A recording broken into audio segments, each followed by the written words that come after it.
Well, this is exciting. Okay, we've got a lot of.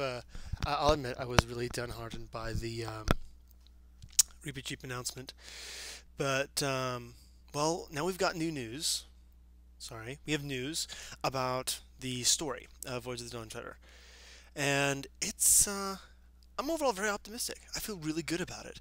Quite a few things they point out. They talk about kind of the overall feel of the first ones, how they feel they dropped the ball on the second film. Um, which is interesting because the overall feel I got. And Michael Ward, the author of Planet Narnia, who I'm actually going to meet in April. We're hosting an event for him, and it's I'll talk about that in his thesis, Planet Narnia, some other time. But he talked about thematically how he felt the films didn't really get it, and he talked about the first film as well with the idea of salvation and that's actually the key where I think that the films were the most problematic was really thematically.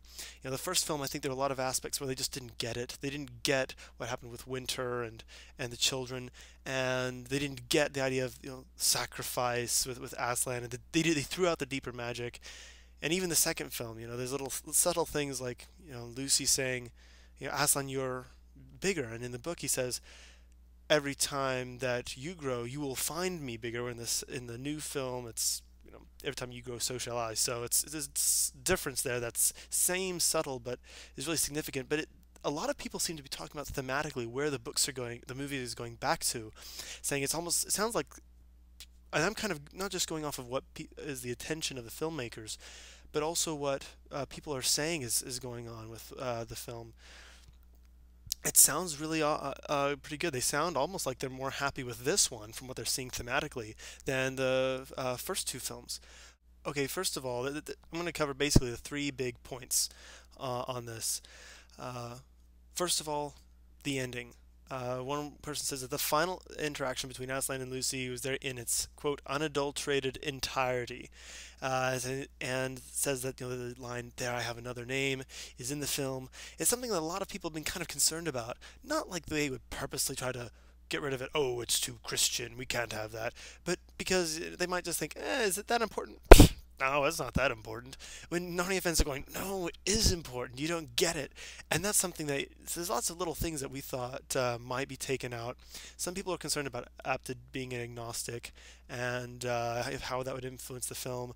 I think, well, look, the biggest issue really for me is whether he can understand where the author's coming from, understand the true meaning behind the story and the author's intention being the meaning, not just an interpretation, because meaning and interpretation are very different. Second point, the undragoning. Apparently, the undragoning is there in its entirety.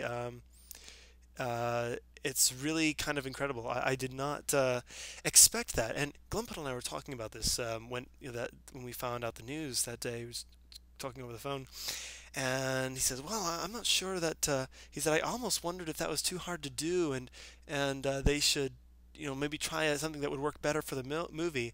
And I said, "Yes, but."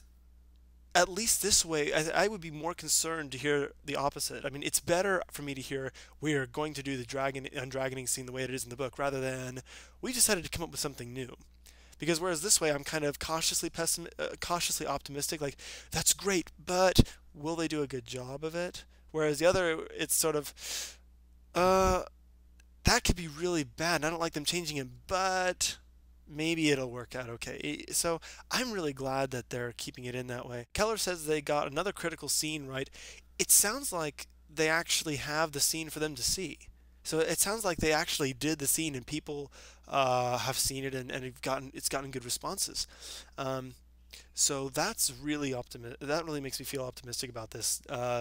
So it's not just conceptually, yeah, we've decided we'll keep it in there, but it sounds like they've actually completed it. I could be wrong, but that's how it reads to me. One person says that originally they were going to have Eustace fighting a dragon and kind of earning back his human form, and then deciding uh, that Flaherty, who's apparently, according to this, a committed Christian, says he put them straight when he says that you don't earn grace, you receive it once you are humbled and aware of your need. And that's something that I'm really, again, I'm really happy to hear this. It makes me feel so glad that someone, maybe it's not always apt, and maybe it's not always the producers, maybe it's not always the screenwriters. It sounds like there's enough people here this time that get it and can say, no, no, no. If you change this about the undragoning, it defeats the whole purpose. It really does. And something like that would, to say, to where Eustace has to earn it back, would completely defeat the purpose. And I think that's sometimes kind of defeated to hit on Lion, the Witch, and the Wardrobe a little bit. I think the way they interpreted the thaw of winter really almost defeated the purpose of having winter there. In the book, it's so powerful that Aslan returning brings spring again, and here in the film it's well, it's the hope that you have brought to your majesties, says Father Christmas, that has weakened the witch's power. It almost it's like, okay, it still serves a purpose, but it's a different purpose now. It's a very different purpose than it was in the book, and again, it's subtle. Other aspects of the films I've loved, but sometimes the themes have been the most difficult, where I felt Lion, the Witch, and the Wardrobe themes were off. Um, I felt that Prince Caspian, although I felt it was better, and more on target, I felt felt incomplete. And there's still moments where I thought, oh, yes, you got this, but you missed this. So most of what this is talking about is thematically how they're trying to go back to where they were with Lion, the Witch, and the Wardrobe. Kind of, they feel they quote dropped the ball, unquote, on Prince Caspian. And I'm thinking, okay, this sounds really good. I am feeling really optimistic about this. Then they lowered the boom on me.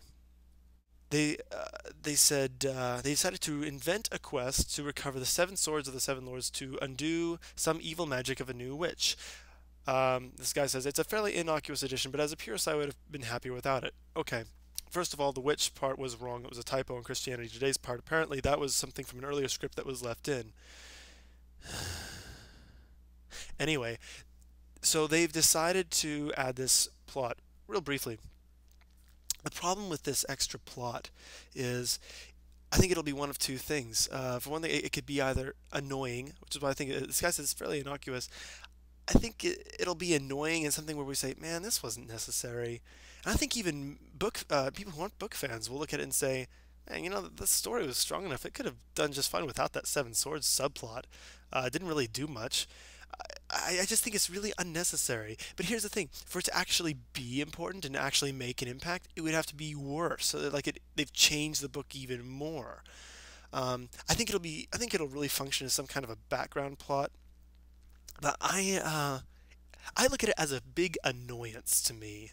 I don't see it as a huge change. Really, it's more like an addition. Like, okay, this doesn't detract really, but one thing it does do. Clumpuddle pointed this out. This was an excellent point. In the book, Caspian is doing this because he feels it's the right thing to do to right the wrong set by his uncle. Yeah, it wasn't his responsibility. These guys were exiled, but he's going to try to right the wrong, and he's taking the initiative to right the wrong set by his uncle. Here, it's sort of an obligation. Oh, okay, well, I have to do this or else Narnia will suffer some unfathomable fate. I think part of it's that big temptation that people have sometimes to make some kind of huge fate.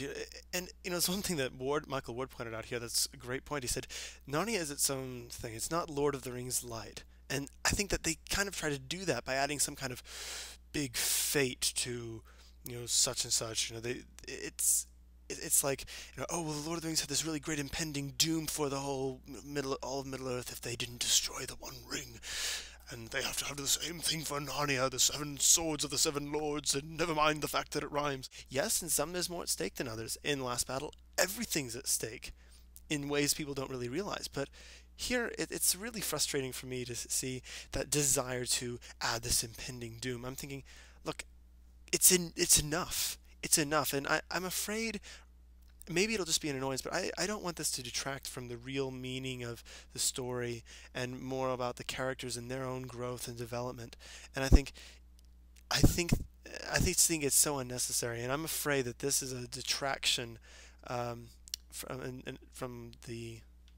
where the story is really supposed to go. So that is a frustration for me, and I really wish it wasn't here. Again, there's not much I can say. I mean, the fact that this guy said, "Oh, it's." So I would be better without it. It sounds like it's not that big a deal, but we'll see. And overall, I'm pretty happy. We'll see what happens with the Seven Swords. And until then, this is Rillian signing off.